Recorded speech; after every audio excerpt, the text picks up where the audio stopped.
বছর 3 বছরের ছেলেটা নিতাই বলল, গৌর বলল, জয়রূপ সনাতন ষড়গোস্বামীর নাম জেনে ফেললো, দ্বাদশ গোপালের নাম জেনে ফেললো। বৈষ্ণব সমাজের যেগুলো বেসিক জিনিস, যেগুলো প্রাথমিক জিনিস, ছোট্টবেলা থেকে তার মা কোলে বসিয়ে শিখিয়ে দিল।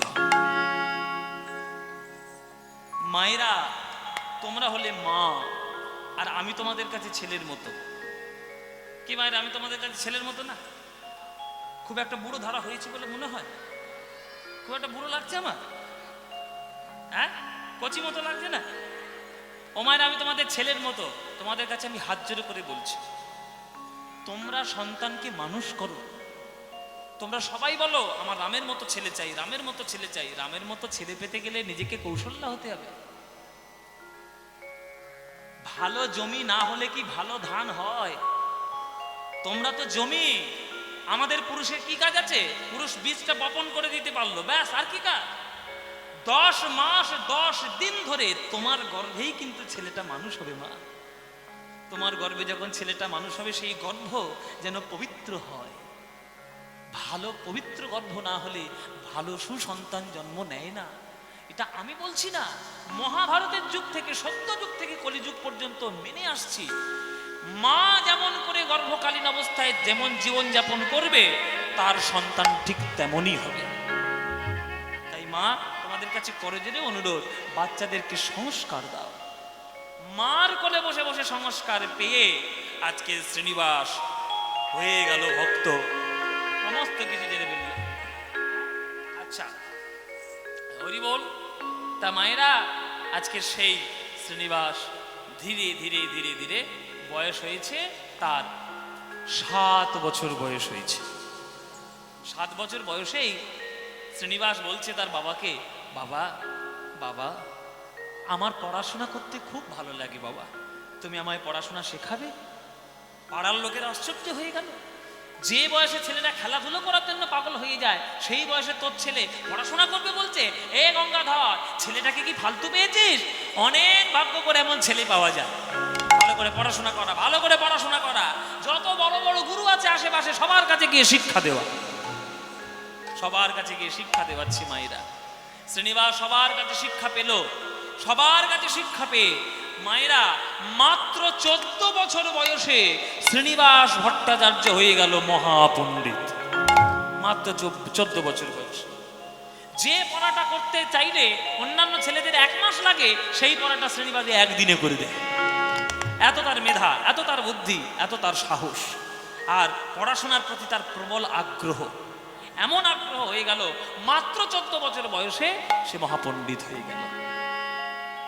এবার পণ্ডিত যখন হয়েছে, তাহলে তার কথাবার্তার মধ্যে একটা নতুন নতুন ধারা থাকবে। যেহেতু পণ্ডিত ব্যাপার, তার মধ্যে কথাবার্তা, চলাফেরা, সমস্ত কিছুর মধ্যে একটা শালীনতা থাকবে। আমার এই কর্তৃপক্ষের ভক্তরা, এই নাড়ুপাড়া হরিনাম কমিটির ছেলেরা, তারা আপনাদের সামনে এত বড় অনুষ্ঠান তুলে ধরছে। হ্যাঁ, এখানে দেখলাম তো নিয়ম অন্যান্য থেকে একেবারে আলাদা, একেবারেই আলাদা। এক একটি দল এক একটি লোকের বাড়িতে থাকবে, তাদের বাড়িতে সেবার ব্যবস্থা।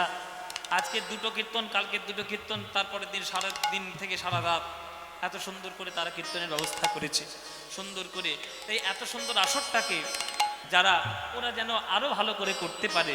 আর এইখানে কত বছর কীর্তন হচ্ছে? 35 বছর। আচ্ছা, 35 বছর, এখানে 35 বছর ধরে কীর্তন হচ্ছে। হ্যাঁ, কিন্তু আমি চাইবো 35 বছর নয়, এই নাড়ুপাড়াতে যেন 35,000 বছর ধরে যেন কীর্তন হতে পারে। এই আশীর্বাদটা আপনারা করবেন সবাই মিলে। তাই আমার এই কর্তৃপক্ষের ছেলেরা আপনাদের কাছে আঁচল পেতে একটু আপনাদের আশীর্বাদ নিতে যাবে, আপনাদের সহযোগিতা, আপনাদের অনুপ্রেরণা নিতে যাবে। তাই আপনারা যারা যারা দিতে ইচ্ছা, যারা যারা দিতে চান, প্রাণ ভরে আপনারা দান করবেন। আর যাওয়ার আগে, দর্শকের কাছে ভিক্ষা করার আগে এইখানে আসবে, আগে আসর থেকে আসবে। আসর থেকে ভিক্ষা দেওয়া শুরু হবে। কে ভিক্ষা করবে বাবা? হ্যাঁ, যে ভিক্ষা করবে একজনকে এখানে পাঠিয়ে দেবে। আগে এই বাবা, এই ছেলে বাবা, আগে দর্শকের কাছে যাবি, পরে বাবা আগে এখানে এখানে আগে এসো বাবা। আপনি আচরি ধর্ম অপরে শিখায়, নিজে না কইলে অন্যে শেখানো না যায়। আমি একজন কীর্তনিয়া, আপনারা হলেন কীর্তন শ্রোতা। আমি কীর্তন গাইতে এসছি, আপনারা কীর্তন শুনতে এসছেন। কিন্তু কীর্তনকে বাঁচিয়ে রাখার দায়িত্ব শুধু আমার নয়, আপনার নয়, সবার। তাই আপনারা তো দেবেনই দেবেন, কিন্তু আপনাদের দেওয়ার আগে আমি এখান থেকে দান দেওয়া শুরু করব।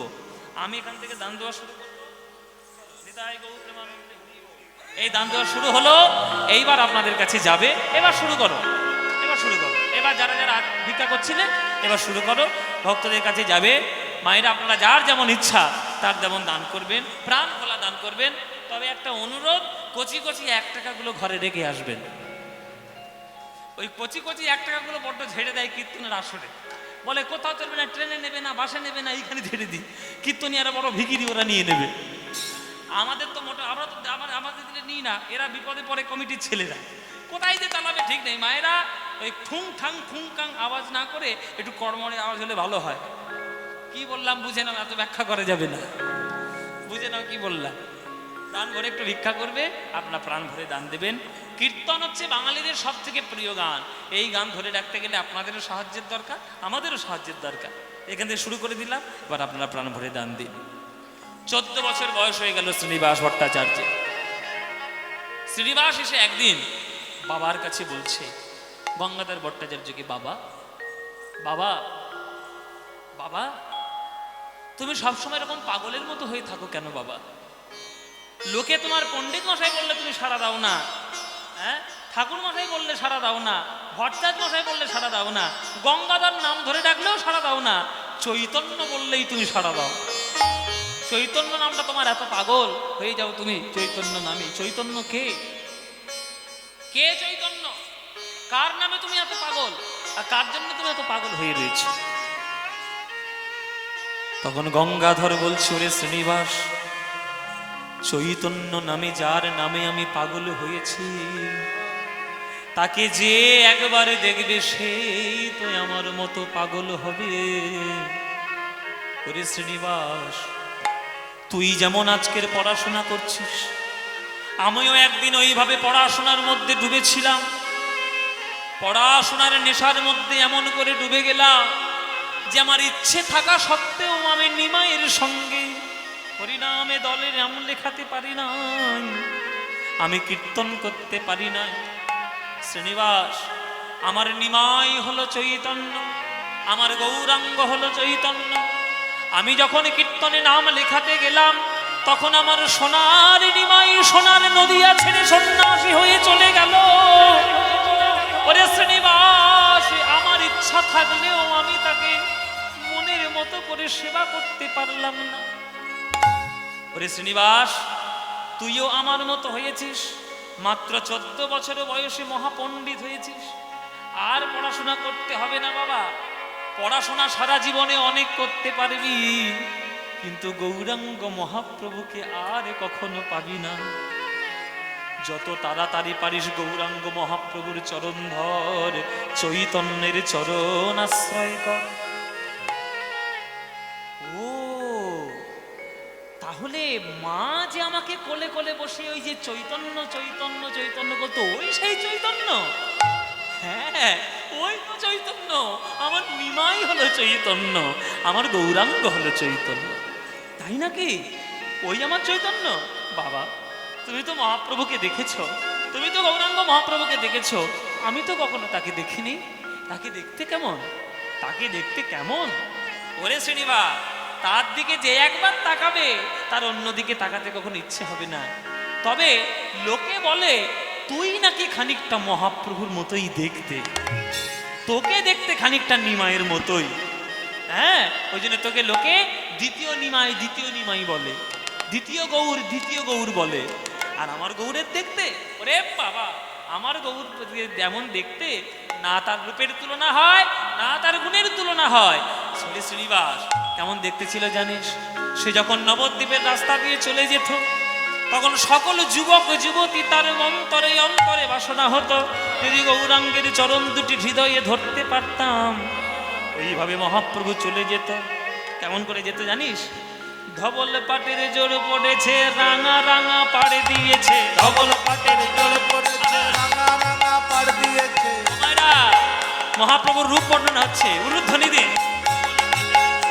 ওই ধবল পাটের জোর পড়েছে, রাঙা রাঙা, ধবল পাটের জোর পড়েছে, দিয়েছে, রাঙা রাঙা পাড় দিয়েছে, চরণ তলে দুলে গেছে কোঁচা গো, চরণ তলে দুলে গেছে কোঁচা গো, চরণ তলে দুলে গেছে কোঁচা গো, চরণ তলে দুলে গেছে কোঁচা গো। আহা মখমল সোনার নুপুর বেজে যাইছে মধুর মধুর, ভগবান সোনার নুপুর বেজে যাইছে মধুর মধুর, ভগবান সোনার নুপুর বেজে যাইছে মধুর মধুর, ভগবান সোনার নুপুর বেজে যাইছে মধুর মধুর। আর ডুবি দেখিয়া ভুবন মোর ছাগো, রূপে দেখিয়া ভুবন মোর ছাগো, ডুবি দেখিয়া ভুবন মোর ছাগো, রূপ দেখিয়া ভুবন মোর ছাগো।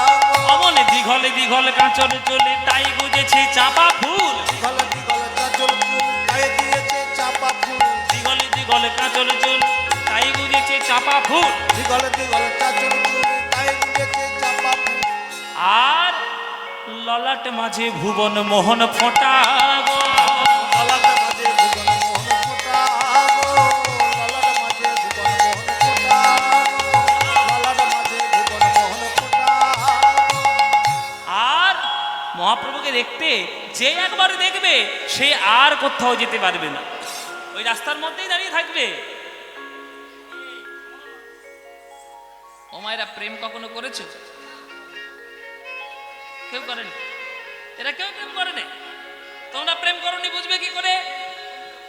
কোনো যদি একটা ভালো ছেলে চলে যায় রাস্তাতে, খুব সুন্দর দেখতে ছেলে, তাকে দেখে দুটো মেয়ের পছন্দ, সে তখন এই ছেলেটাকে দাঁড় করাবে কি করে? যার ভালো লাগা হয়েছে, যার ভালোবাসা হয়েছে, সে তখন বলবে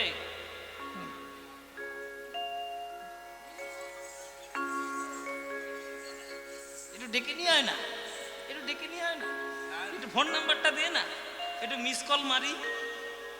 এখনকার দিনে যা প্রেমের ব্যাপার।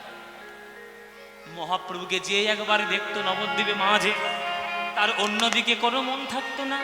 বলছে এমন ব্যথার বেথে কি তাকে কথার ছলে ক্ষণিক রাখে, এমন ব্যথার ব্যতিক থাকে কথার ছলে ক্ষণিক রাখে, এমন ব্যথার বেথে কি থাকে কথার ছলে ক্ষণিক রাখে, এমন ব্যথার ব্যতিক থাকে কথার ছলে ক্ষণিক রাখে, এমন ব্যথার বেথে কি থাকে এমন ব্যথার ব্যতিক থাকে, যে কথার ছলে ক্ষণিক রাখে। এমন ব্যথার ব্যতিক থাকে কথার ছলে ক্ষণিক রাখে। আর ভালো করে রূপটা নয়ন ভরে দেখে নেব, নয়ন ভরে দেখে নেব, দেখে নেব, নয়ন ভরে দেখে নেব, নয়ন ভরে দেখে নেব, আর হৃদয় পটে এঁকে নেব, নয়ন ভরে দেখে নেব, হৃদয় পাটে এঁকে নেব, নয়ন ভরে দেখে নেব, আহা নয়ন ভরে দেখে নেব, আরে হৃদয়ে পটে এঁকে নেব, নয়ন ভরে দেখে নেব, হৃদয়ে পটে এঁকে নেব, নয়ন ভরে দেখে নেব, হৃদয় পাটে এঁকে নেব, নয়ন ভরে দেখে নেব, হৃদয় পাটে এঁকে নেব, নয়ন ভরে দেখে নেব, হৃদয় পাটে এঁকে নেব, নয়ন ভরে দেখে নেব, হৃদয় পাটে এঁকে নেব। লোচন দাসে বলে কেনে নয়ন দিলি গৌর পানে, লোচন লোচন দাস বলে কেন নয়ন দিলি গৌর পরে পানে, লোচন দাসে বলে কেনে গৌর, কেন নয়ন দিলি গৌর পানে, লোচন লোচন দাস বলে কেন নয়ন দিলি গৌর পানে, একুল ওকুল দুকুল খেলি আপন আপনে, ফুল ফুল দুকুল খেলি আপনি, ওয়ে দুকুল খেলি আপন আপনি গো, দুকুল খেলি আপনা আপনি গো, গৌর রূপ যে দেখেছে বাবা, তারে একুল ওকুল দুকুল গেল। ফুল ফুল দুকুল গেল। গৌরাঙ্গকে দেখলে আর আপনার ঘরে থাকতে ইচ্ছে করবে মায়েরা? কি ইচ্ছে করবে ঘরে থাকতে? বলে রাগ তোর সংসার, রাগ তোর ওই উনুনের ধোঁয়া আর কাঠের চল, আর ঘরে থাকবে? আর কেউ ঘরে থাকবে না।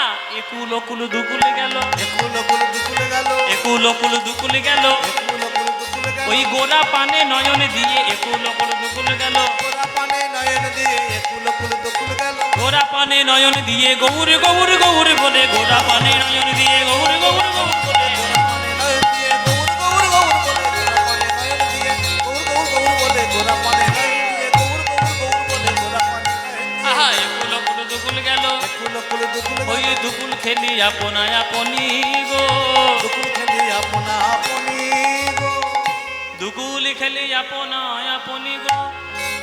ওরে শ্রীনিবাস, যে একবার গৌরকে দেখেছে তার ঘরে ফেরার কথা মনে থাকবে না, তার সংসারে কারোর কথা মনে থাকবে না, সে শুধু গৌর গৌর গৌর গৌর চরণে শরণে নে। বাবার কাছে গৌরের কথা শুনে বুকটা অনুরাগে ভরে গেল গৌরে, গৌর অনুরাগে ভরে গেল শ্রীনিবাসের হৃদয়। বাবা, তুমি গৌরাঙ্গকে দেখেছো, আমি তো গৌরাঙ্গকে দেখিনি। তুমি মহাপ্রভুকে দেখেছো, আমি তো মহাপ্রভুকে দেখিনি। বাবা, তাহলে আমি তাকে কি করে দেখব? আমি তাকে কি করে দেখব? তখন বলে দিল, তুই কি করে গৌর দেখবি? ওরে শ্রীনিবাস, যতদিন বেঁচে থাকবি ততদিন পড়াশোনা করতে পারবি। অনেক পড়াশোনা করেছিস, আর করিসনি। এখন সময় আছে, এখন আমার মহাপ্রভু বাস করছে চৈতন্য রূপে পুরী ধামে। যত তাড়াতাড়ি পারিস একবার পুরী ধামে গিয়ে গৌরকে দেখে আয়, একবার মহাপ্রভুকে দেখে আয়। সুযোগ যদি হারিয়ে যায়, সময় যদি চলে যায় বাবা, আর গৌরকে দেখতে পাবি না। ওরে তুই, আমি তোর বাবা হয়ে আমি তোকে হাত জোর করে বলছি বাবা, যা গৌর দেখে আয়, চৈতন্য দর্শন করে আয়। মায়েরা, বাবার আজ্ঞা পেয়ে গেল গৌর দর্শনের জন্য। শ্রীনিবাস একটা দিনের জন্য আর দেরি করলো না, পুরী ধামে চললো মহাপ্রভুকে দেখার জন্য। পুরী ধামে চললো শ্রীনিবাস মহাপ্রভুকে দেখবে বলে। মায়েরা, বাড়ি হচ্ছে চাখন্দি গ্রাম, সুরধনী গঙ্গা পেরিয়ে পুরী ধামের দিকে চলেছে শ্রীনিবাস। এলো প্রথমে জাজিক গ্রাম। জাজিক গ্রামটা হচ্ছে শ্রীনিবাস আচার্যের মামার বাড়ি। জাজিক গ্রামটা বর্ধমানে পড়ে। এবার জাজিক গ্রামে এসে মামার বাড়িতে দেখা সাক্ষাৎ করে আর মামার বাড়ি থেকে সোজা চললো পুরী ধাম। দিনটা কবে? দিনটা হচ্ছে সরস্বতী পুজোর দিন। সরস্বতী পুজোর দিন, সরস্বতী পুজোর দিনে চারিদিকে সরস্বতী পুজো হচ্ছে, আর এইদিকে চলেছে শ্রীনিবাস আচার্য পুরী ধামে গৌরকে দেখবে বলে। মায়েরা, চলো শ্রীনিবাসের সঙ্গে একটু গৌর দেখবে নাকি? হ্যাঁ, চলো তাহলে সবাই মিলে গৌর দেখে আসি। গৌর গৌর গৌর গৌর গৌর গৌর গৌর হে গৌর গৌর গৌর গৌর গৌর গৌর আহা গৌর গৌর গৌর গৌর গৌর গৌর গৌর হে গৌর গৌর গৌর গৌর গৌর গৌর গৌর গৌর গৌর গৌর গৌর হে গৌর গৌর গৌর গৌর গৌর গৌর গৌর গৌর গৌর গৌর গৌর গৌর হে গৌর গৌর গৌর গৌর গৌর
বয়সটা তো তোমার অল্প হে, এত হন্তদন্ত করে কোথায় যাচ্ছ গো? বলে আমি পুরী ধামে যাচ্ছি। তা পুরী ধামে যাচ্ছে, এত হন্তদন্ত করে যাওয়ার কি আছে? হ্যাঁ, জগন্নাথ কি পালিয়ে যাচ্ছে? জগন্নাথকে দেখার জন্য ধীর স্থির মনে যেতে হয়, এত তাড়াহুড়ো করার কি আছে? বলছে আমি তাড়াহুড়ো করে যাচ্ছি শুধু কি জগন্নাথ দেখতে, আমি তাড়াহুড়ো করে যাচ্ছি চৈতন্য মহাপ্রভুকে দেখতে, আমি গৌর হরিকে দেখতে যাচ্ছি। এই কথা যেই বলেছে মাথাটা নিচু হয়ে গেল। কি হলো ভাই, মাথা নিচু করে নিলে কেন? বলে মাথা নিচু করে নিলাম কেন? ওই দেখো গাছের তলায় তাকিয়ে দেখো, একটা বাবাজি গাছের তলায় বসে বসে হাউ হাউ করে কাঁদছে। ওর কাছে গিয়ে জিজ্ঞাসা করো আমি মাথা নিচু করে নিলাম কেন? শ্রীনিবাস আচার্য শ্রীনিবাস সেই সাধুটার কাছে গিয়ে বাবাজিটার কাছে গিয়ে বলছি, বাবাজি আপনি কাঁদছেন কেন? আমি কাঁদছি কেন? আমি আমি পুরী থেকে আসছি। পুরী থেকে আসছি। পুরী থেকে আসছেন? পুরী থেকে আসছেন আপনি? তা পুরী থেকে আসছেন, আপনি কাঁদছেন কেন? সেখানে তো অনেক কিছু দেখার আছে, জগন্নাথ দেখার আছে, অনেক কিছু দেখার আছে, তা আপনি কাঁদছেন কেন? পুরী থেকে এলে তো আনন্দ হবে, মহাপ্রভুকে তো আপনি নিশ্চয়ই দেখেছেন। বৈষ্ণবটা তখন কাঁদতে কাঁদতে বলছে, বাবা আমি তো দেখেছি, আমি তো দেখেছি, কিন্তু এবার থেকে যে পুরীতে যাবে সে তো আর কখনো প্রভুর মুখ দেখতে পারবে না। কেন পারবে না? আর দেখতে পারবে না কেন? বলে আমার সোনার নিমাই শ্রীকৃষ্ণ চৈতন্য মহাপ্রভু এই জগতে আর নাই, এই জগতে ছেড়ে তিনি চলে গেছে। গৌরী হে বলে আষাঢ় খেয়ে বলল শ্রীনিবাস, বাবাজি চলো রে বাবাজি। আপনি কি খবর দিলেন? আপনি কি খবর দিলেন? আমি তো গৌরকেই দেখতে যাচ্ছি, আমি তো গৌরকেই দেখতে যাচ্ছি। সেই গৌর হরি আর আমাদের নেই।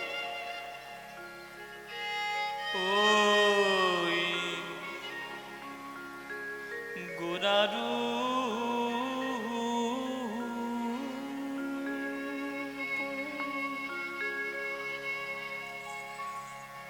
লাগিল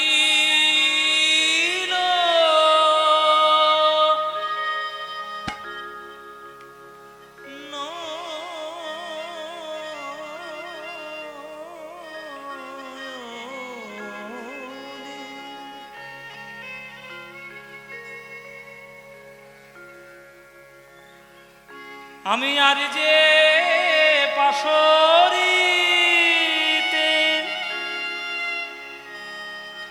পাশরিতে নারী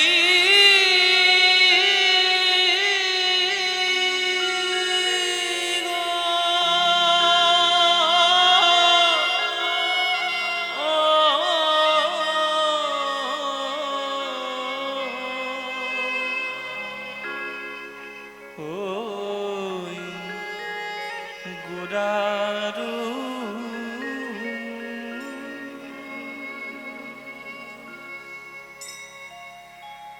শ্রীনিবাসাচার্য মনে মনে বলছে, আমি কোথায় যাব এইবার? কোথায় যাব এইবার? আমি এইবার আমার বাবা বলেছে গৌর দেখতে, আর পুরী ধামে আমার গৌর নাই। তাহলে আমি পুরীতে যাব কি করে, আর বাড়িতেও ফিরবো কি করে? বাড়িতে ফিরলেই আমার বাবা মাকে চেপে ধরবে, বল গৌর দেখেছিস কিনা? আমি তখন কি উত্তর দেব? একেই তো চৈতন্যের নামে পাগল হয়েছে আমার বাবা, আর একবার যদি শুনতে পারে যে আমার চৈতন্য মহাপ্রভু এই জগতে নাই, আর আমার বাবা বাঁচবে না, আমার বাবা তৎক্ষণাৎ মৃত্যুবরণ করবে। আমি না পারবো পুরী যেতে, না পারবো বাড়ি ফিরতে, এই পথের মাঝখানে আমি রয়ে যাব। শ্রীনিবাস মনে মনে ভাবলেন, এই দেহটা আমি আর রাখবো না, আমি আত্মহত্যা করব। যে দেহ গৌর দর্শন করতে পারলো না, যে নয়ন গৌর দর্শন করতে পারলো না, সেই দেহের আর কোনো কাজ নাই। আমি আত্মহত্যা করব। আত্মহত্যা করব বলে যখন স্থির সিদ্ধান্ত নিল বাবা, রাত্রে স্বপ্নের মধ্যে এক ভুবন ভোলানো রূপ শ্রীনিবাস আচার্য দেখছে। কে আপনি? এমন ভুবন ভোলানো রূপ, কে আপনি? শ্রীনিবাস, আমি তোমার গৌর হরি। প্রভু, আপনি আমার স্বপ্নের মধ্যে দেখা দিয়েছেন? হ্যাঁ, আমি তোমাকে স্বপ্নের মধ্যে দেখা দিলাম। তুমি আত্মহত্যা করবো বলে সিদ্ধান্ত নিয়েছো শ্রীনিবাস। আত্মহত্যা করো না বাবা, তোমার ওই দেহটা তোমার দেহ নয়, তোমার এই দেহটা আমারই অংশ। আমারই আশীর্বাদ রূপে তুমি জন্ম নিয়েছো, আমার ভাবধারা প্রচার করার জন্য জগতে এসেছো। বেকার বেকার ওই দেহটাকে নষ্ট করো না শ্রীনিবাস। আমি চলে গেছি বলে পুরীতে আমার ভক্তরা বড় কষ্টে আছে শ্রীনিবাস। যেহেতু তুমি খানিকটা আমার মতোই দেখতে, আমি তোমায় আজ্ঞা দিচ্ছি শ্রীনিবাস, তুমি পুরী ধামে যাও। তুমি পুরী ধামে গেলে আমার ভক্তরা তারা প্রাণ ফিরে পাবে। কেননা আমি ইহ জগৎ ছেড়ে চলে গেছি, আমার ভক্তরা তো রয়ে গেছে, আর আমাকে না দেখে তারা পাগলের মতো কাঁদছে। তুমি পুরী যাও। তুমি পুরী না গেলে তারা প্রাণে বাঁচবে না, তাদেরকে প্রাণ রক্ষা করো। আমার আজ্ঞায় তোমার জন্ম, আমার আশীর্বাদে তোমার জন্ম। ওই দেহটাকে তোমার দেহ মনে করো না, ও দেহটা আমারই দেহ। ওই দেহটা তুমি নষ্ট করো না শ্রীনিবাস। ঘুম ভেঙে গেল শ্রীনিবাস। আর কি থাকতে পারে মায়েরা, মহাপ্রভুর আজ্ঞা পেয়েছে, চলেছে চলেছে ওই পুরী ধামে চলেছে। গৌর গৌর গৌর গৌর গৌর গৌর গৌরে গৌর গৌর গৌর গৌর গৌর গৌর গৌর গৌর গৌর গৌর গৌর গৌরে গৌর গৌর গৌর গৌর গৌর গৌর গৌর গৌর গৌর গৌর গৌর গৌর হে হরি বল হরি বল।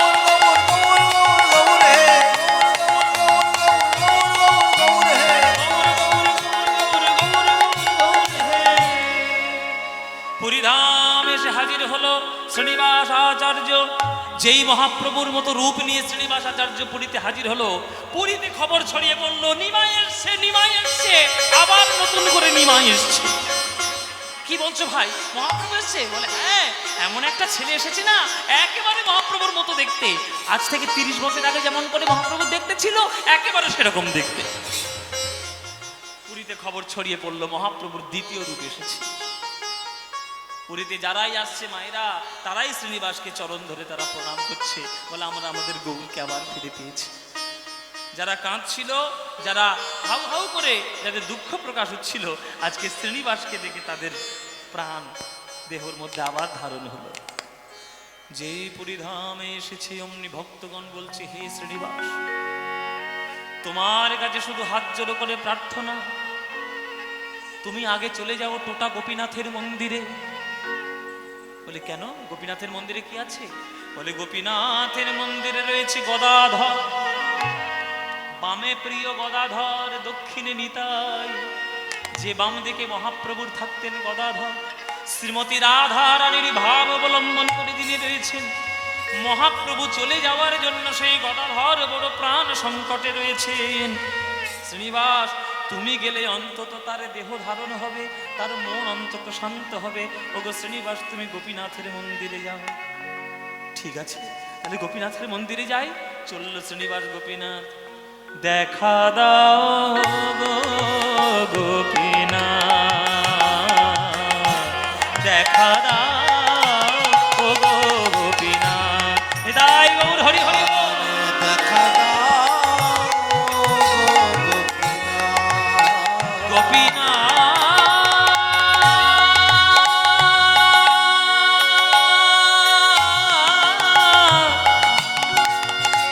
গোপীনাথ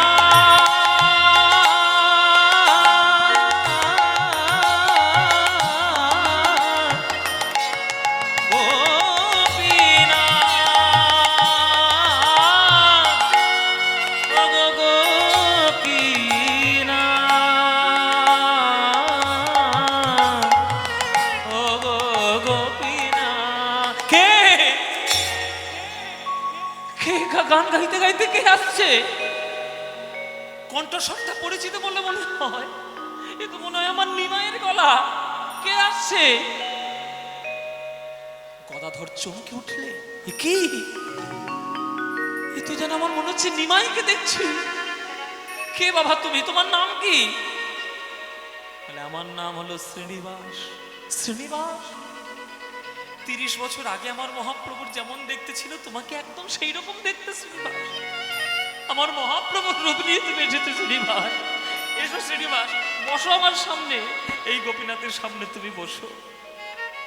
ওগো শ্রীনিবাস, যখন মহাপ্রভু আমার কাছে আসতেন, এই পুরীধামে ছিলেন, যখনই মহাপ্রভু গোপীনাথের মন্দিরে আসতেন, আমি আমার মহাপ্রভুকে সামনে বসিয়ে শ্রীমদ্ ভাগবত পাঠ করে শোনাতাম। তুমি যখন এসেছো আমার কাছে মহাপ্রভুর রূপ নিয়ে, সেই ভাগবত পাঠ কতদিন করি নাই। বসো বসো শ্রীনিবাস, তোমার কাছে একটু ভাগবত পাঠ করে শোনাই। সবাই আপনারা করজোরে বসুন, গদাধর শ্রীনিবাসকে ভাগবত পাঠ করে শোনাচ্ছে। বৃন্দাবনং সখে ভোগবিত নৌতি কীর্তিং যদ দেবকী সুত পদাম্বুজলব্ধ লক্ষ্মী গোবিন্দ বেণু মনোমত্ত ময়ূর নৃত্য। ভাগবত পাঠ করছে আর গদাধরের অবিরত নয়ন ধারা ওই কোলের কাছে পড়ছে, বিন্দু বিন্দু জল ভাগবতের উপরে পড়ছে। শ্রীনিবাস লক্ষ্য করলো ভাগবতটা বই শুধু রয়েছে, তার মধ্যে লেখা কিছু নেই, তার মধ্যে লেখা কিছু নেই, শুধু বইটাই সামনে খোলা। শ্রীনিবাস লক্ষ্য করলেন, আর এদিকে কাঁদছে গদাধর আর ভাগবত পাঠ করছে। বৃন্দাবনং সখি ভুববিত নৌতি কীর্তিং যদ দেবকী সুত পদাম্বুজলব্ধ লক্ষ্মী গোবিন্দ বেণু মনোমত্ত ময়ূর নৃত্যং প্রেক্ষাদি সান্‍ය পরতান্‍ය সমস্ত সত্যম बरहा पीड़ंग नटवर बपु कर्णयो कर्णिकारं बिभ्रदवास कणक कपीशं वैजयन्तीं च मालं रन्ध्राणवेदनधर सुधया पूरयण गोपवृन्दे बृन्दारण्यं स्वपदरमण प्राविशद गीतकीर्तिः सत्यं परम धीमहि सत्यं परम धीमहि सत्यं परम धीमहि सत्यं परम धीमहि।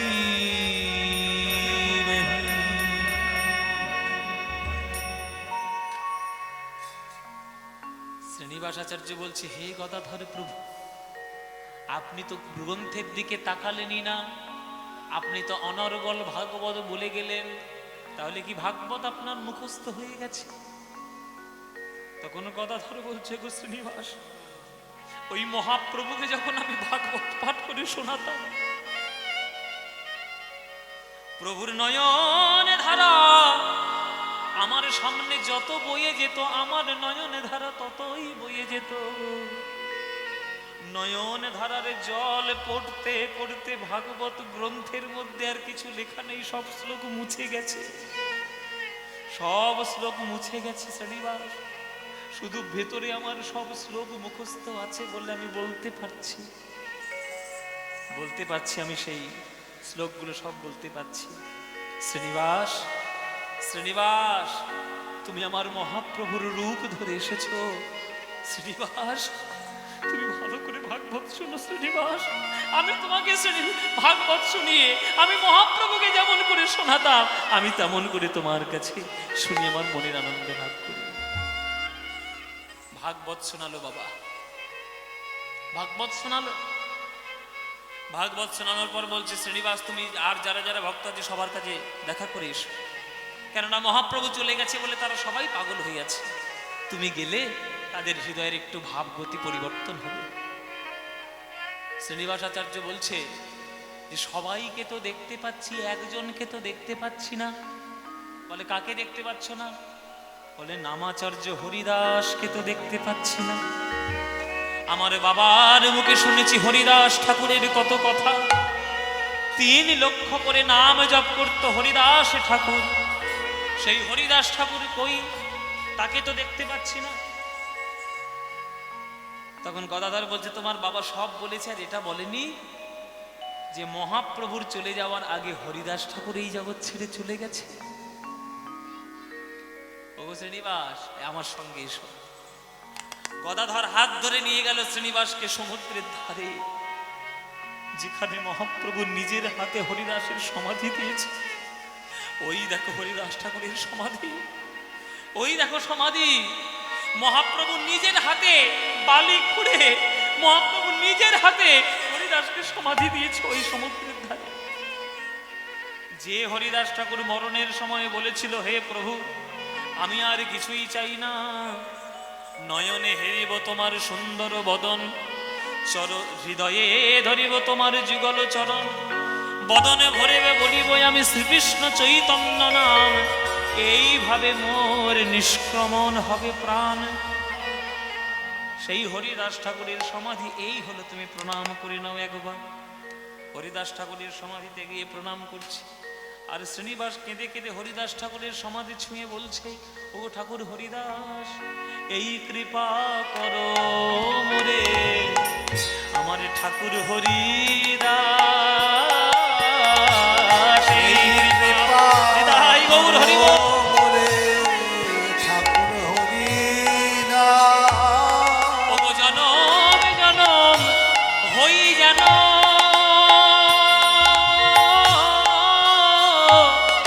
আমি বৈষ্ণবের দাস, জনম জনম হই যেন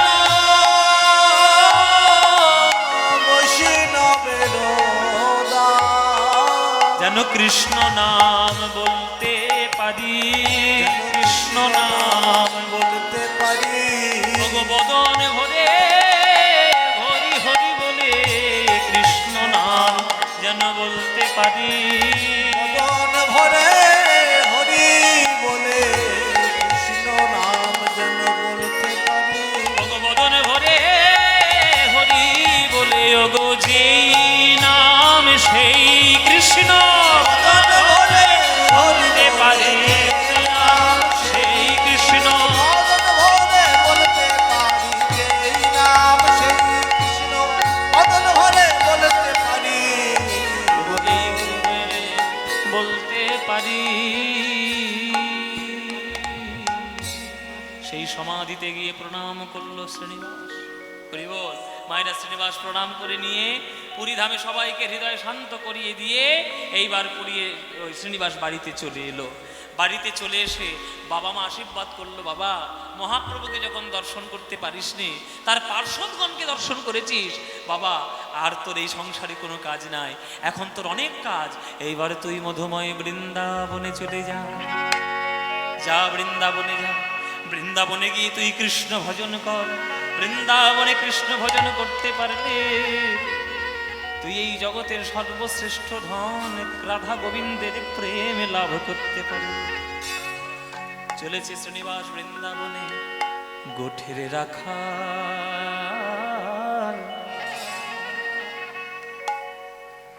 বলে, গান গাইব না বাদ দেব, বাদ দি, 5:30 বেজে গেছে অলরেডি, আমার তো 5টা পর্যন্ত করার কথা, বাড়ি যেতে হবে না, এখানে থাকবো। চলো এই গানটা যেটা গাইছি, এই গানটা আমার খুব প্রিয় গান। আর বাঙালিরা যারা আমরা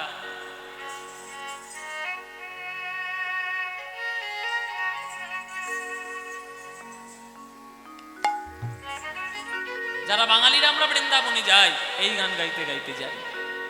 গোঠের রাখাল বলে দে রে কোথায়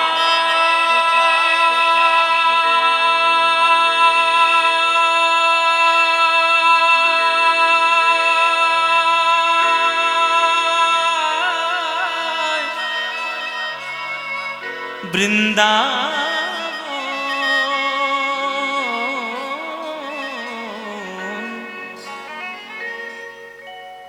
এত সুন্দর গান লিখেছে একজন মুসলমান, বলুন তো তার নাম? কাজী নজরুল ইসলাম।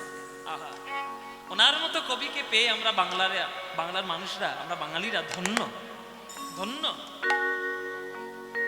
যেথা রাখাল রাজা গোপাল আমার খেলে অনুক্ষণ, কোথায় বৃন্দাবন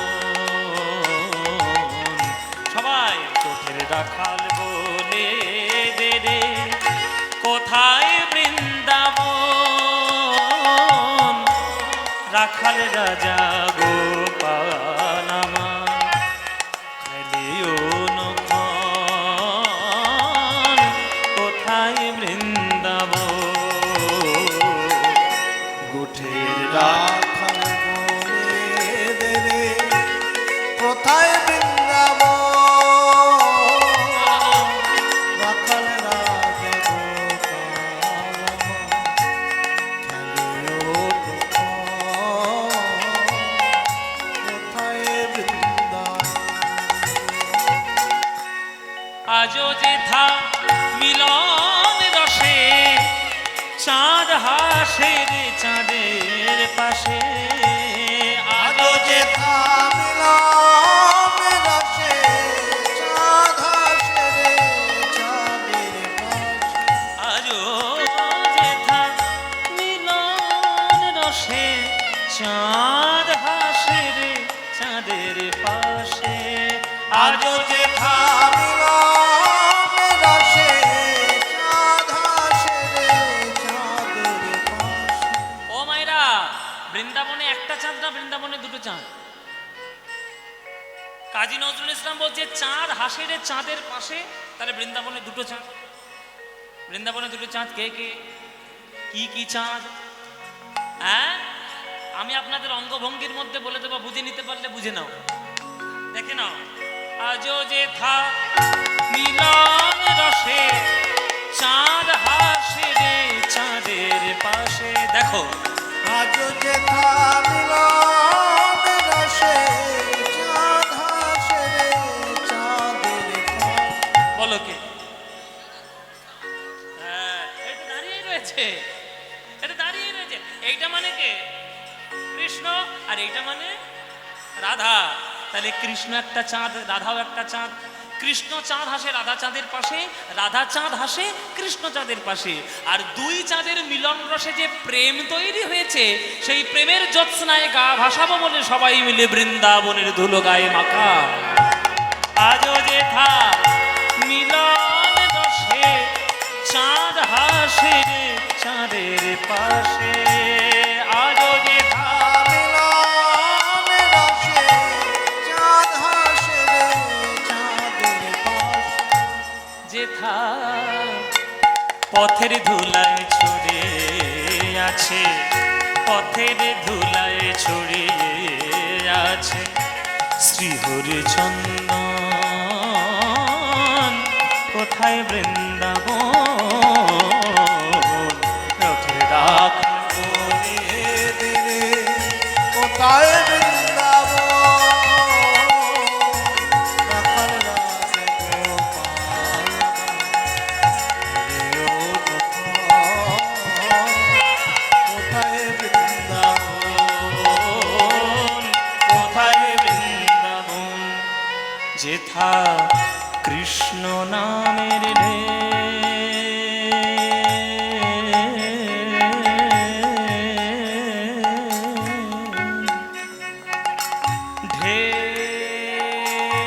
ঢেউ ওঠে রে। ঢেউ, ঢেউ কেমন করে ওঠে? সুরের মধ্যে দেখাই। কৃষ্ণ নামের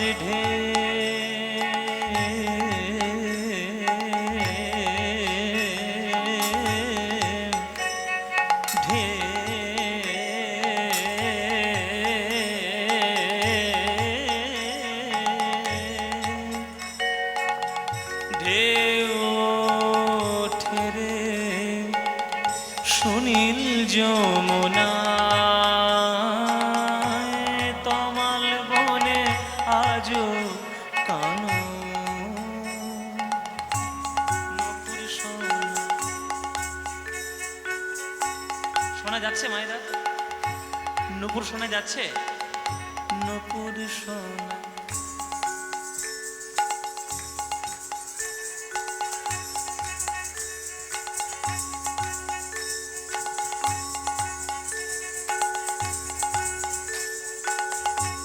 নপুর শোনা যায় গো, নপুর শোনা যায়। ধাসা রে গা গা গা গা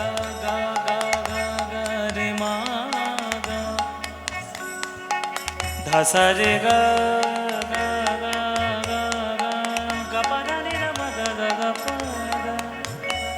গা গা গা মা মা মা ধা পা মা গা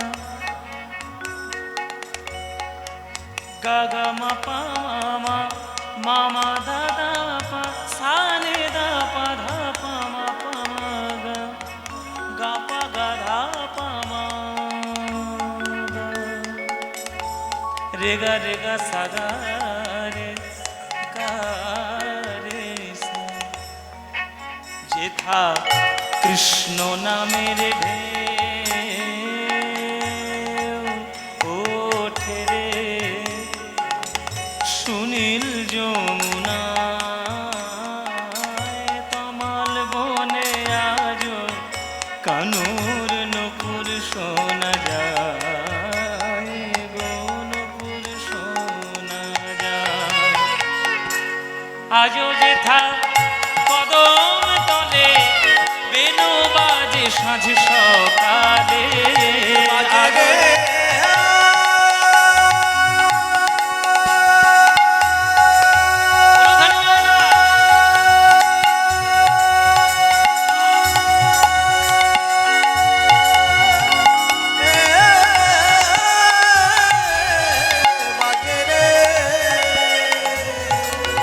বাজে রে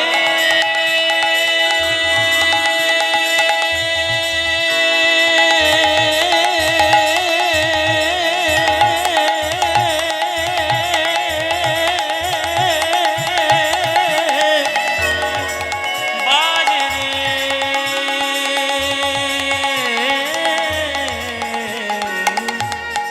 আজও যেথা কদম তলে বেনু বাজে সাঁঝ সকালে আরো যেথা কদম তলে বেনু বাজে সাঁঝ সকালে যেথা নিত্য লীলা মামা গা রে সা রে গা নিত্য লীলা সাবা মাবা গামা গামা রে গা রে সা রে গা রে গা রে নিত্য লীলা গা রে গা মা নি নি দা মা দা বা গা মা রে গা মা সা রে গা রে গা গা সা রে গা রে গা গা গা সা রে গা রে গা গা নি নিত্য লীলা গামা পাদা নি দা পাদা গামা পাদা নি দা নি দা নি নি দা নি নি দা নি দা নি দা নি দা নি দা নি পাদা দা পাদা দা পাদা পাদা পাদা পাদা মা পা পা গামা মা রে গা গা সা রে গা গা সা রে গা গা সা রে গা নিত্য লীলা সা দা নি দা নি দা নি নি দা নি দা দা নি দা দা নি দা নি দা পাদা মা পা নি নি দা পা গামা পাদা নি দা পাদা মা দা পা গা পা মা রে মা গা সা রে গা গা সা রে গা সা রে গা নিত্য লীলা করে আমার মদন মোহন কোথায় বৃন্দাবন তোদের রাখলে রে কোথায় বৃন্দাবন রাখালে রাজা গোপাল আমার হেলে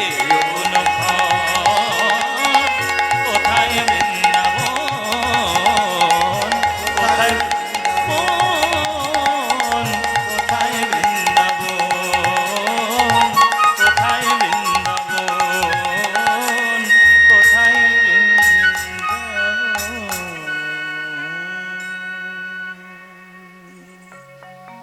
সবাই মিলে বৃন্দাবনের নামে একবার জয়ধ্বনি দেবেন বলুন বৃন্দাবন ধাম কি বৃন্দাবন ধাম কি বৃন্দাবন ধাম কি শ্রীমতী রাধা রানী কি শ্রীমতী রাধা রানী কি শ্রীমতী রাধা রানী কি बोलो प्रेम से राधे राधे बोलो राधे राधे बोलो राधे राधे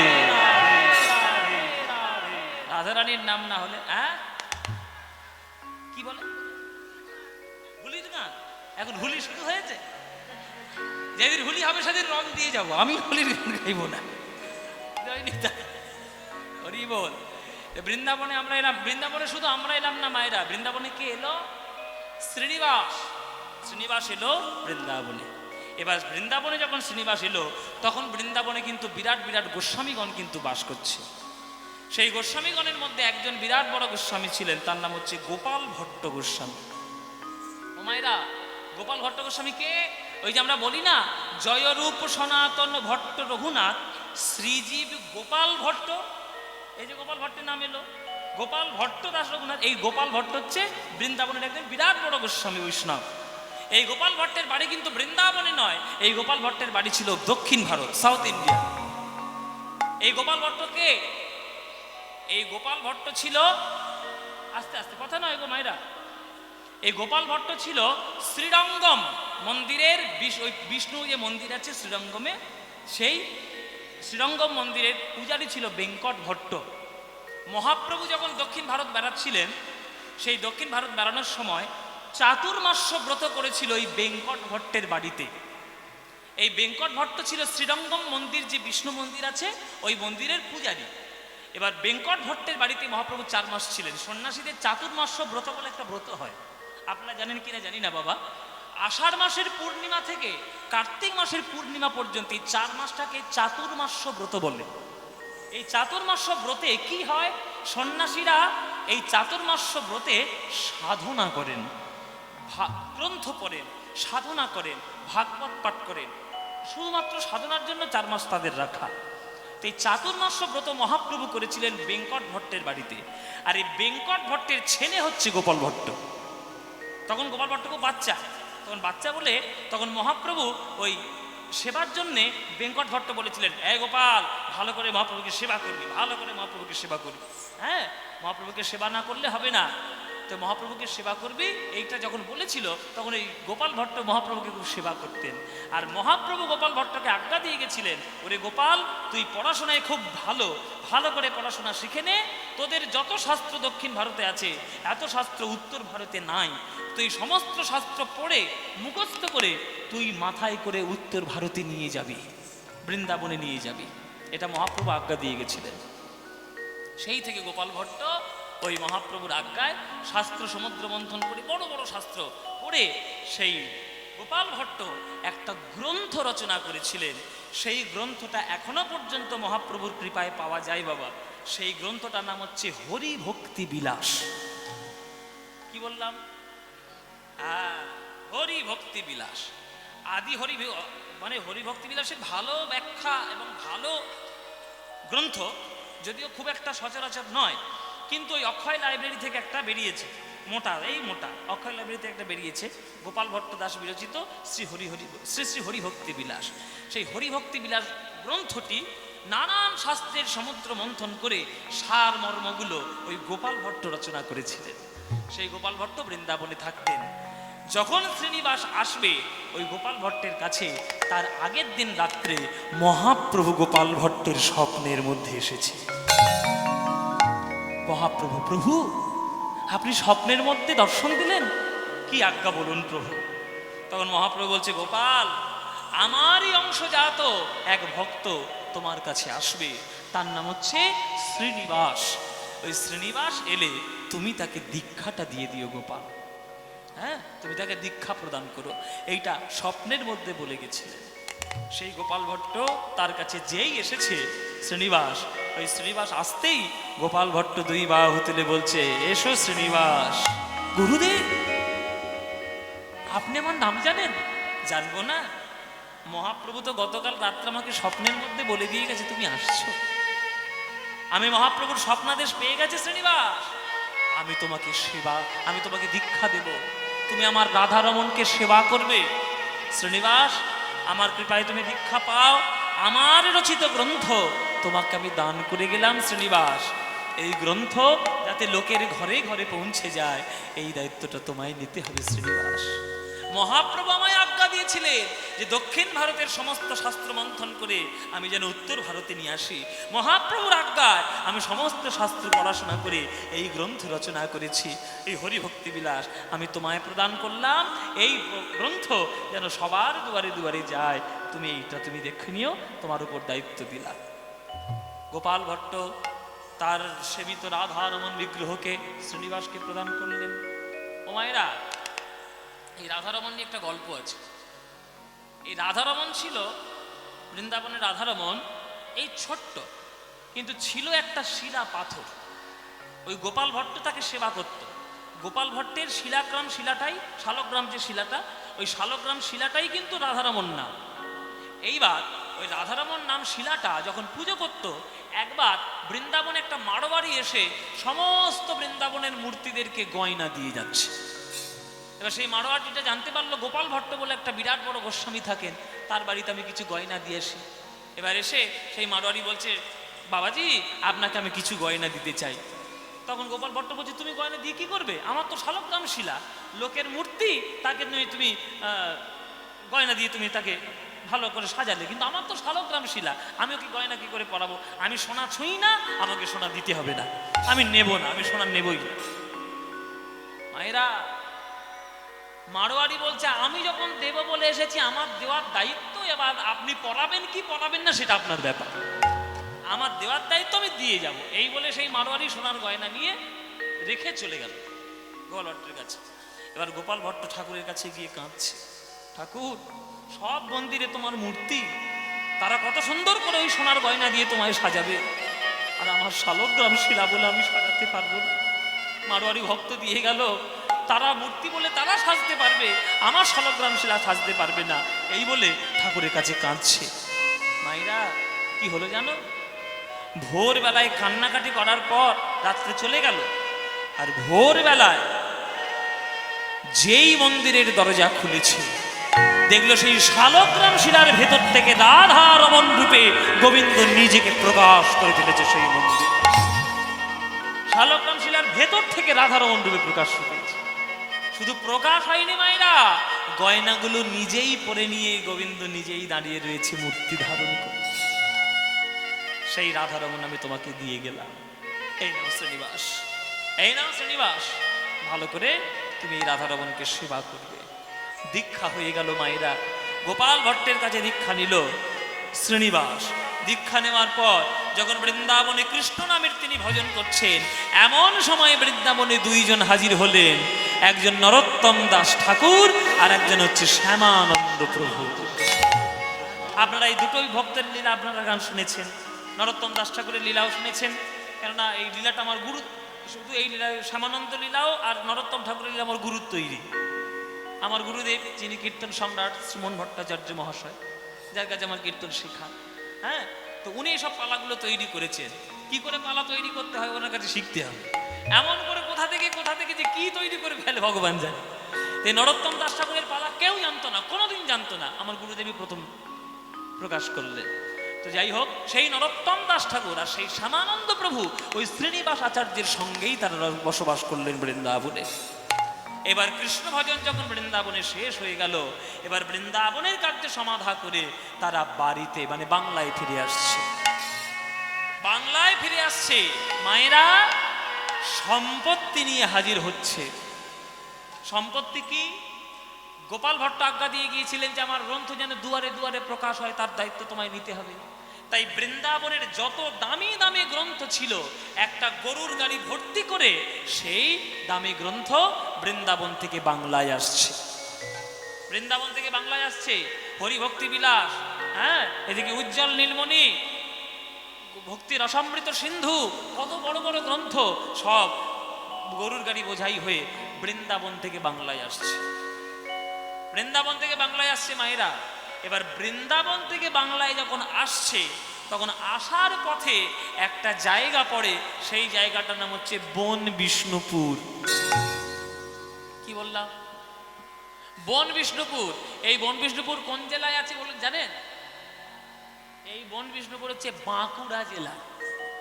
আমাদের বাঁকুড়া জেলা আছে না, বাঁকুড়া জেলার বিষ্ণুপুর, যেটা আমরা এখন বিষ্ণুপুর বলে জানি, বিষ্ণুপুরের মাটির পুতুল আছে না, মাটির পুতুল পাওয়া যায়, তাহলে বিষ্ণুপুরের দলমাতল কামান আছে, বিষ্ণুপুরের মদনমোহন, হ্যাঁ, বিষ্ণুপুরের মদনমোহন আছে, ওই বিষ্ণুপুর। ওই বিষ্ণুপুরের আগে নাম ছিল বন বিষ্ণুপুর। এবার সেই বাঁকুড়া জেলার তখনকার দিনে রাজা ছিল রাজা বীর হাম্বির রাজা। বীর হাম্বির রাজা তিনি হলেন বাঁকুড়া জেলার রাজা। আর সেই বাঁকুড়া জেলার রাজা বীর হাম্বিরের একটা পরিচয় হচ্ছে, দিনের বেলায় তিনি যখন সিংহাসনে বসেন তিনি কিন্তু খুব সুন্দর একটা রাজা, আর সন্ধেটা পার হলেই কিন্তু তিনি ডাকাতের সর্দার, ডাকাতি করে করে বেড়া। কেন ডাকাতি করে বাবা? এই বাঁকুড়া জেলা এমন একটা জায়গা যেটা বাংলা, বিহার, উড়িষ্যার একেবারে বর্ডার জায়গা। আপনারা পশ্চিমবঙ্গের ম্যাপ দেখবেন, পশ্চিমবঙ্গের ম্যাপ দেখলে আপনারা বুঝতে পারবেন বাঁকুড়া জেলাটা হচ্ছে বিহার, উড়িষ্যার, বাংলা তিনটের বর্ডার। এবার যেহেতু বর্ডার এরিয়া বলে ওইখানে 2 নম্বরই মাল পাচার হতো। আপনারা তো জানেন বর্ডারে সবসময় 2 নম্বরই মাল পাচার হয়, ইধার কা মাল উধার, উধার কা মাল ইধার, হেরাফেরি সবসময় হয়। তাই না? ওই জন্য যেহেতু ওইটা বর্ডার এরিয়া, ওই জন্য এধারের মাল ওধারে যায়, ওই জন্য 2 নম্বরই মাল লেনদেন হয় আর কি। এবার যাতে 2 নম্বরই ওই জিনিসপত্রগুলো হ্যাঁ অন্য যে দেশে গিয়ে যাতে ক্ষতি না হয়, ওইগুলো লুটপাট করে এই বীরহাম্বির নিয়ে আসতো। এই মন্ত্রীদের সব আজ্ঞা দেওয়া ছিল, যারা দিনের বেলায় মন্ত্রী তারা কিন্তু রাতের বেলায় ডাকাতের চর, তারা সব ডাকাত দলের সব দলের লোক। কালু, এটা কালু, এটা মদন, ওটা গনসা, তোরা সবসময় লাঠি নিয়ে তৈরি থাকবি। হ্যাঁ, বর্ডারের মধ্যে একেবারে দেখলেই সবাই মাথা ফাটিয়ে দিবি। মধু ডাকাত যাবে বলেছে, মধু সব ডাকাতের সর্দার।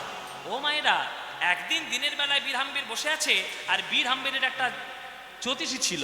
সে জ্যোতিষী বলছে, মহারাজ আপনার হাত দেখে মনে হয় আপনার রাজ্যের পশ্চিম দিক দিয়ে একদিন দারুণ দামি জিনিস প্রবেশ করবে, মহামূল্যবান রত্ন প্রবেশ করবে আপনার রাজ্যের পশ্চিম দিক দিয়ে। আপনি সতর্ক থাকুন যেন জিনিসগুলো হাতছাড়া না হয়ে যায়।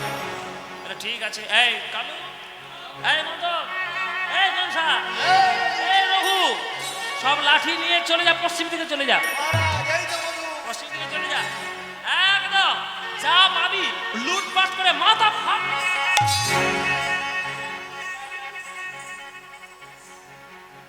ফাটিয়ে নিয়ে চলে আসবে। ও মায়েরা, জ্যোতিষী বলে গেছে পশ্চিম দিকে যা মহামূল্যবান রত্ন আসবে, সবাই পশ্চিম দিকে গিয়ে লাঠিয়ে সরে দাঁড়িয়ে দিয়েছে।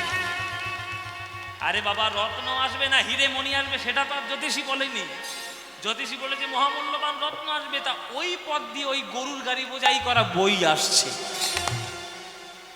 এক একটা বই কি হিরে মানিকের থেকে কম বাবা? এক একটা বই কিন্তু মহামূল্যবান। ওই এক একটা মূল্যবান বই যখন ওই পথ থেকে আসছে, তখন ওই বাবাজিদের লাঠি মেটা করে তাড়িয়ে ওই গরুর গাড়িটা একেবারে ডাকাতি করে ঘরে নিয়ে চলে। সকালবেলায় একবারে গরুর গাড়ি যা, একবারে কাঠের পেটি, বড় বড় কাঠের পেটি নিয়ে একেবারে মহারাজের সামনে দুমদাম করে ফেলে দিচ্ছে। মহারাজ, মহামূল্যবান রত্ন আমরা কালকে উদ্ধার করেছি, পশ্চিম দিক দিয়ে আসছিল গরুর গাড়ি দিয়ে। কি আছে ভিতরে দেখা? বলে তাহলে কি আছে ভেতরে দেখা, খোল খোল, কাঠের বাক্স খোল। ও মায়েরা কাঠের বাক্স খুলেছি, ও মা, এ কি বেরিয়েছে গো? হ্যাঁ, নিয়ে এলাম ধান বেরিয়েছে কাল, এ কি বেরোলো? এই তোরা কি চুরি করে নিয়ে এলি? এ তো সব তাল পাতার প্রতি, কি সব সংস্কৃতের মধ্যে লেখা, আমরা কিছু বুঝতে পারছি না, কি চুরি করে নিয়ে এলি? চর যারা ছিল, যারা ওই দলের লোক ছিল, তারা বলছে আমরা কি করবো মহারাজ, আপনি বলেছেন পশ্চিম দিক দিয়ে আসবে, এখন পশ্চিম দিক দিয়ে এখন পশ্চিম দিকের মাল নিয়ে এটা হাজির করেছি, তার মধ্যে কি আছে আমরা কি আর জানি? ওটা কাঠে পেটির বোঝাই ভর্তি করে কি ছিল আমরা জানি না। কি হবে বলে, কি আর হবে, এ তো দেখতে পাচ্ছি ভালো ভালো সব সংস্কৃত লেখা রে, এ তো বোঝার ক্ষমতা আমার নাই, এ তো আমি বুঝতে পারবো না। দাঁড়া, কালকে সকালবেলা গুরুদেবকে খবর দেবো। এই বলে বীরহাম্বির তার গুরুদেবকে ডেকে নিয়ে এলো। বাঁকুড়া জেলার তখনকার দিনে বিরাট বড় পণ্ডিত বাস করতেন, তার নাম ছিল ব্যাস চক্রবর্তী, তার নাম ছিল শ্রী ব্যাস চক্রবর্তী। এবার সেই ব্যাস চক্রবর্তী সকালবেলায় মহারাজের আজ্ঞায় এসেছে। সকালবেলা, গুরুদেব দেখুন তো এইসব সংস্কৃত সব কি লেখা, আমরা কি ছাই এসব কিছু বুঝি? এসব তালপাতার মধ্যে, ভোজ্যিপত্রের মধ্যে নানান রকম সব বই লেখা। আপনারা জানেন তো আগেকার দিনে ভোজ্যিপত্র লেখা হতো। ভোজ্যিপত্র জানেন তো মায়েরা? ও মায়েরা ভোজ্যিপত্র জানো? এই ভোজ্যিপত্র দশকর্মা ভান্ডারে দেখলে সব কাঠের ছাল পাওয়া যায় না, কাঠের ছাল। তোমাদের দিকে কি বলে? তোমাদের দিকে কি বলে? ভোজ্যিপত্র বলে না? হ্যাঁ, তো আগেকার দিনে ওতে লেখা হতো, তাল পাতায় লেখা হতো, কাঠের মধ্যে লেখা হতো, সেইগুলো সব পুঁথি পুঁথি করে সব ওই সংস্কৃত লেখা। ব্যাস চক্রবর্তী পড়ে পড়ে পড়ে পড়ে দেখছি সর্বনাশ, এসব কি লেখা? এ তো আমি কখনো জীবনে পড়িনি। কালিদাসের, মহাকবি কালিদাসের বই পড়েছি, অভিজ্ঞানম শকুন্তলম, অভিজ্ঞানম শকুন্তলম, শকুন্তলার উপন্যাস, সেগুলো আমরা পড়েছি। কিন্তু উজ্জ্বল নীলমণি, হরিভক্তি বিলাস, ভক্তির অসমৃত সিন্ধু, এইরকম গ্রন্থের নাম তো কখনো শুনিনি। এ তো আমারও বোঝার বাইরে, এ তো আমিও কিছু বুঝতে পারছি না। মহারাজ এই গ্রন্থ বোঝার ক্ষমতা আমার নেই। আপনি সারা রাজ্যে আপনি ভেড়া পিটিয়ে দিন, এই গ্রন্থ যার তার হাতে তুলে দিলে চলবে না। সঠিক মূল্যায়ন যে করতে পারবে তার হাতেই দিতে হবে, তাছাড়া কারোর হাতে দিলে অপরাধ হয়ে যাবে মহারাজ। তখন বীর হাম্বির চারিদিকে ঢাড়া পিটিয়ে দিল যে কে তাহলে আমার এই বইগুলো নিতে পারবে, গ্রন্থগুলো। বীর হাম্বির তখন ঢাড়া পিটিয়ে বলে দিল, সারা রাজ্যে ঢাড়া পিটিয়ে দাও, আমার মতো রাজার মনে ভাগবত শুনিয়ে যে মন গলাতে পারবে এই গ্রন্থ আমি তার হাতে তুলে দেব। বাবা, রাজা হচ্ছে দিনের বেলায় রাজা, কিন্তু রাত্রির বেলায় তো ডাকাত। তার ডাকাতের হৃদয়ে কখনো কৃষ্ণ প্রেম উদয় হবে? সে আশেপাশে যত পণ্ডিত ছিল কেউ আর রাজার ধারে বারে যাচ্ছে না, বলে বাবা আমার ঘাড়ে একটা মাথা, ওই যাই আর কি না, গিয়ে আর বলতে পারবো না কিছু, উল্টো পাল্টা ব্যাখ্যা করে দেবার মুন্ডু, হ্যাঁ মুন্ডু একেবারে খেচাং ফু, ওসব করে দেবে, ওসব দেখার দরকার নেই বাবা, আমরা কেউ যাব না। এই খবরটা যখন খবর হতে হতে শ্রীনিবাসের কানে এসেছে, তখন শ্রীনিবাস বাস করছেন জাজিগ্রাম, বর্ধমান জেলায় বাস করছে। সেই বর্ধমান জেলা থেকে তিনি এলেন, ওই শ্রীনিবাস বীর হাম্বিরকে ভাগবত পাঠ করে শোনানোর জন্য এসে মহারাজের দরবারে এসে হাজির হলো। মহারাজ বলুন পণ্ডিত মশাই, আপনার কোথায় বাড়ি? বলে আমার বাড়ি হচ্ছে বর্ধমান জেলা। আপনার নাম কি? আমার নাম হচ্ছে শ্রীনিবাস ভট্টাচার্য। আচ্ছা, তাহলে আপনি আমাকে ভাগবত পাঠ করে শোনাতে পারবেন?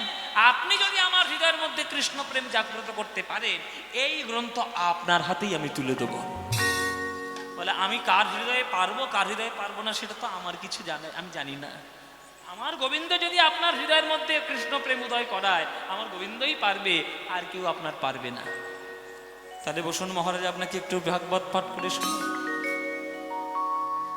সংসার সিন্ধু মতি দুস্তরম, ভাগবতের পাঠ শ্লোক পাঠ করছে ভাইরা, করজোরে বসবে। সংসার সিন্ধু মতি দুস্তরম মূর্তি দীর্ষণ নন্ন প্লাব ভগবত পুরুষোত্তমস্য লীলা কথা রসানি সেবন মন্তরেণ পুংস ভবেদ বিবিধ দুঃখ দবার্দিতস্য তুণ্ডে দণ্ড বিনিরতে বিতনুতে তুণ্ডাবলি লব্ধয়ে কর্ণ ক্রৌড কডম্বিনি ঘটয়তি কর্ণাভিস্পৃহাম চেদ প্রাঙ্গণ সঙ্গিনি বিজয়ত সর্বেন্দ্রিয়াণাং কৃতিম নঃ জ্ঞানে জনিতকিয়দি ভৈবৃতি কৃষ্ণেতি বর্ণদ্বৈ বৃন্দাবনে সখি ভূপ বিতুনোতি গিরিতে यदि देवकी सुतपदां मुजलबध लक्ष्मी गोविन्दमेण मनमत्तमयोनृत्य प्रेक्षादिधान्य वरदान्य समस्त सत्यं हे कृष्ण करुणा सिन्धु दीनबन्धो जगत्पति गोपेश गोपिकान्त राधाकान्त नमस्तुते। অনর্গল যখন শ্রীনিবাস আচার্য শ্রীমদ ভাগবত পাঠ করে যাচ্ছে, ওই সিংহাসনের উপরে বসে বসে বীর হাম্বির মহারাজ তার নয়ন ধারায় জল বয়ে হৃদয়ের মধ্যে ধুইয়ে যাচ্ছে। মহারাজ বলছে, হে পণ্ডিত মশাই, আমি দিনের বেলায় রাজা, রাতের বেলায় ডাকাত। আমি হলাম রাজসিক জগতের লোক, হৃদয়ে কৃষ্ণ প্রেম বলতে কিছু ছিল না। আপনি এমন ভাগবত পাঠ করলেন যে আপনার মুখে ভাগবত শুনে আমার হৃদয়ের মধ্যে কৃষ্ণ প্রেম জাগ্রত হলো। আর এই গ্রন্থ রাশি আপনাকে উপহার দিলাম। শুধু উপহার দিলাম না, আজ থেকে আপনাকে আমি আমার গুরু বলে স্বীকার করব। আপনি আমার গুরু হলেন। সঙ্গে সঙ্গে বীর হাম্বির গান লিখে ফেলল শ্রীনিবাসের কৃপায়। প্রভু মোর শ্রীনিবাস পুরাইলে মনের আশ, তুয়া বিনা গতি নাহি আর রে, তুয়া বিনা গতি নাহি আর রে। বীর হাম্বিরের লেখা গান। প্রভু মোর শ্রীনিবাস পুরাইলে মনের আশ, তুয়া বিনা গতি নাহি আর সুরটাও কি সুন্দর দেখুন গানে। ওগো প্রভু মোর শ্রীনিবাস পুরাইলে মনের আশ, তুয়া বিনা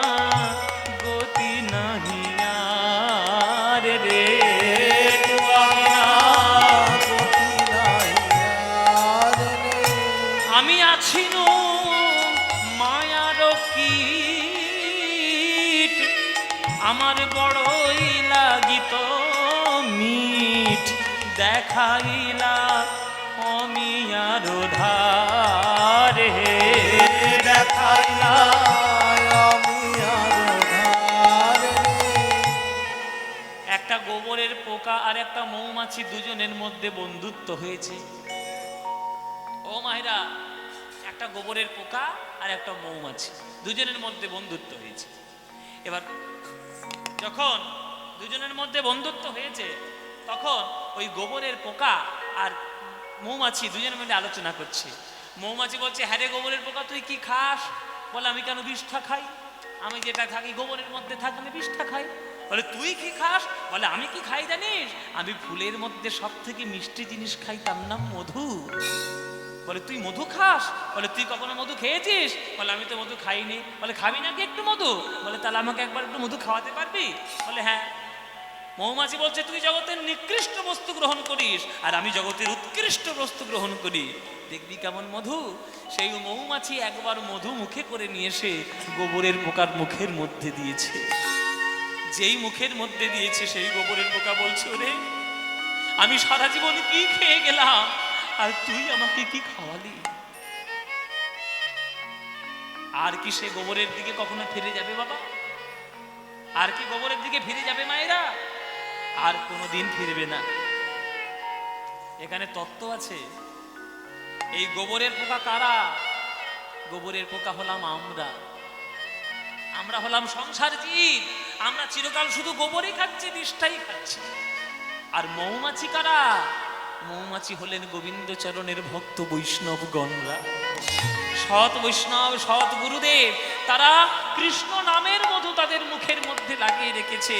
সেই কৃপা করে কোনো বৈষ্ণব এই সংসারের জীবকে যদি একবারে কৃষ্ণের প্রেমের মধু পান করিয়ে দেয়, আর সংসার বিষ তার, গোবর তার ভালো লাগবে না, কখনো যাবে না।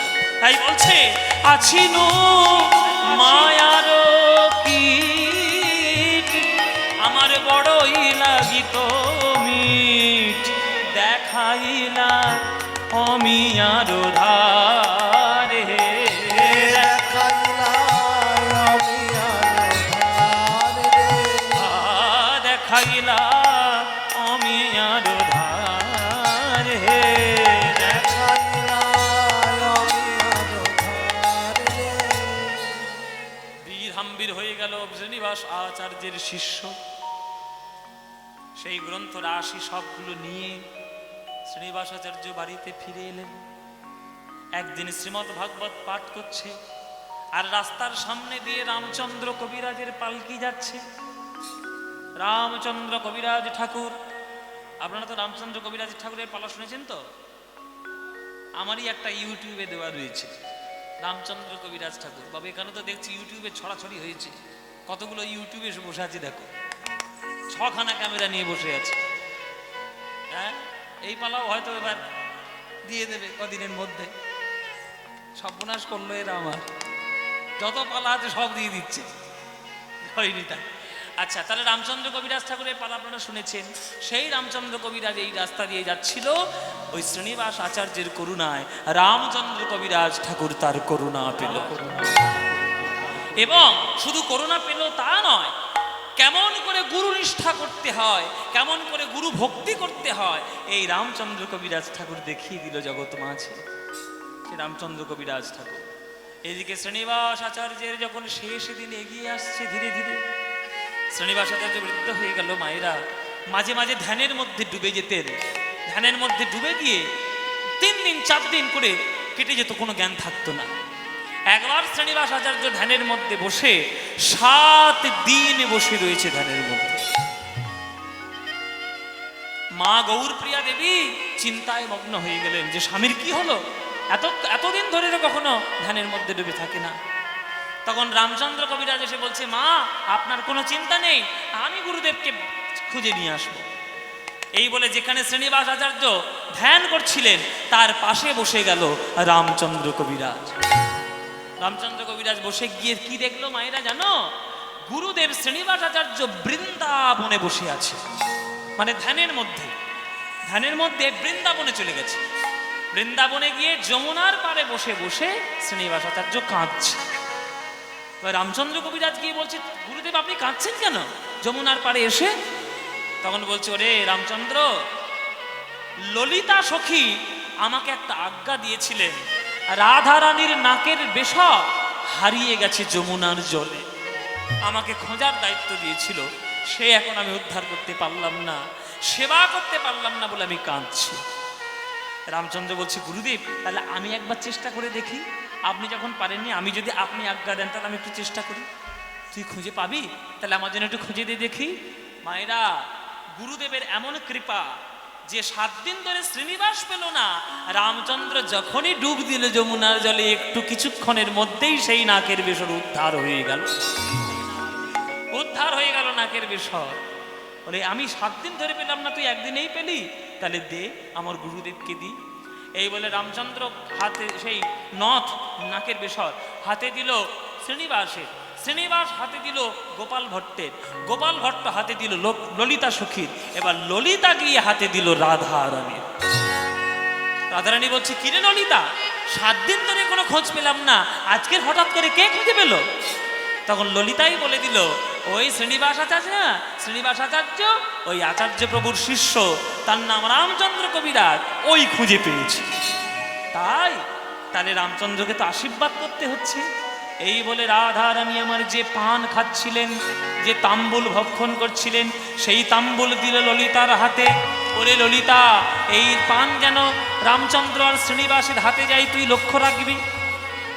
রাধা রানীর চিবানো পান এলো হাতে ললিতার হাতে, ললিতা সেই পান দিল গোপাল ভট্টের হাতে, গোপাল ভট্ট হাতে দিল শ্রীনিবাসের হাতে, আর শ্রীনিবাস হাতে দিল রামচন্দ্রের হাতে। এইগুলোকে বলা হয় গুরু পরম্পরা। আমরা তো গুরু পরম্পরা মানি না, এরা গুরু পরম্পরা মেনে এসেছে। এই গুরু পরম্পরায় মেনে নিল, গুরু পরম্পরায় যেই মেনে নিল, অমনি ওই দুজন যখন রাধারানীর চর্বিত তাম্বুল যখন মুখে দিল, আর 7 দিন পরে ধ্যান ভাঙলো জাজিগ্রামে। 7 দিন পরে ধ্যান ভাঙলো জাজিগ্রামে।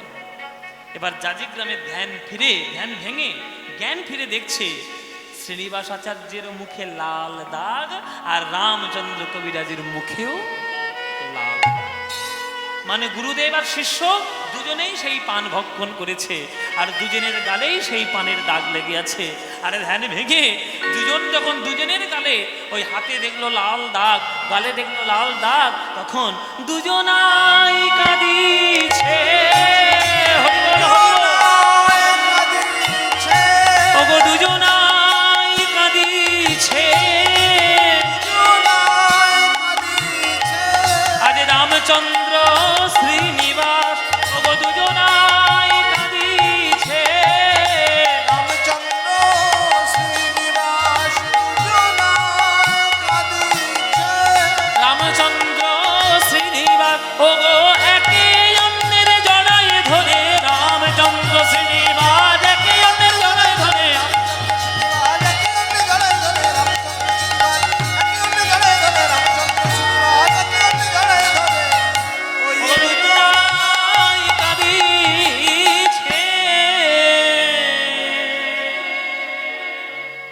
সেই রামচন্দ্র কবিরাজ আর শ্রীনিবাস আচার্য ধ্যান ভেঙে দুজনকে জড়িয়ে ধরে কাঁদছে। হলো সেইখানে গুরু শিষ্যের মহামিলন। গুরু শিষ্যের মিলন হলো বাবা।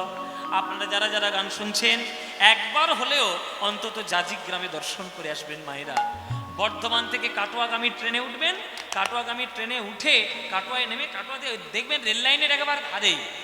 আমি গান করতে গিয়ে বহুবার গিয়ে এসেছি, ওই দেখে এসেছি জাজিগ্রাম। একদম ওই রাস্তা দিয়েই তো আমাদের যেতে হয় গানে, ওই জন্য এই একদম রাস্তার পাশে, পিচ রাস্তার পাশে, রেল লাইনের পাশে এখনো পর্যন্ত সেই বট গাছ রয়েছে। আর সেই জাজিগ্রামে শ্রীনিবাস আচার্যের লীলাভূমি এখনো রয়েছে, আপনারা গিয়ে দর্শন করে আসবেন। এই শ্রীনিবাস আচার্যের করুণা যে পাবে, মহাপ্রভুর করুণা সেই পাবে। আপনাদের মহাপ্রভুর করুণা লাভ হোক, জয় নিতাই। সেই শ্রীনিবাস আচার্যের লীলা আজকের মতো এইখানেই সমাপ্তি রাখলাম। আপনারা আবার আস্বাদন করবেন লীলা কীর্তন, ততক্ষণের জন্য এখানে বিশ্রাম। জয় নিতাই।